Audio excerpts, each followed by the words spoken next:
Million offer. Walton fridge কিনে পেতে পারেন 20 লক্ষ টাকা। রয়েছে কোটি কোটি টাকার নিশ্চিত উপহার।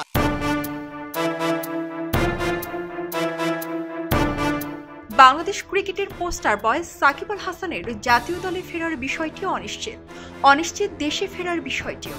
ধারণা করা হয়েছিল আসন্ন ওয়েস্ট ইন্ডিজের বিপক্ষে ওয়ানডে সিরিজ দিয়ে সাকিব ফিরবেন জাতীয় দলে, কিন্তু শেষ পর্যন্ত সেই সম্ভাবনা বাস্তবে রূপ নেয়নি।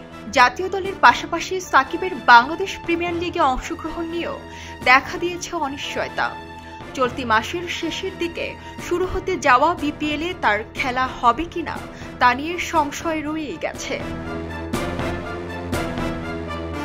এবার বিপিএলে সাকিবের খেলার কথা চিটাগং কিংসের হয়ে।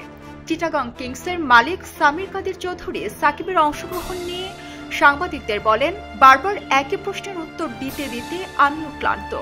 আমাদের কাছে এখন পর্যন্ত আনুষ্ঠানিকভাবে কিছু জানানো হয়নি, তবে আমরা আশাবাদী সাকিব খেলবেন। তিনি আরো বলেন, সাকিবকে নিয়ে কিছু ভিত্তিহীন গুজব ছড়ানো হচ্ছে। তবে চিটাগং কিংসের মালিক সামির নিশ্চিত করতে পারেননি সাকিব বিপিএলে খেলবেন কিনা। তিনি বলেন, সাকিব এখনো নিশ্চিত কিছু বলেননি, পরিস্থিতির উপর নির্ভর করছে সবকিছু। জাতীয় দলে ফেরার বিষয়টি যেমন অনিশ্চিত, তেমনি বিপিএলেও সাকিবের অংশগ্রহণ সম্পর্কে আমরা সুনির্দিষ্ট তথ্য পাইনি। সাকিব না থাকলে চিটাগং কিংসের কৌশল কি হবে এ বিষয়ে তিনি বলেন, সবার সঙ্গে আলোচনা করে একটি সিদ্ধান্ত নেব। সাকিবের বিকল্প নিয়ে আমাদের কিছুটা সমস্যায় পড়তে হতে পারে। সাকিবের মতো অভিজ্ঞ খেলোয়াড়ের অভাব পূরণ করা বেশ কঠিন। একজন বাঁহাতি স্পিনার হিসেবে তার বিকল্প খুঁজে পাওয়া সহজ নয়।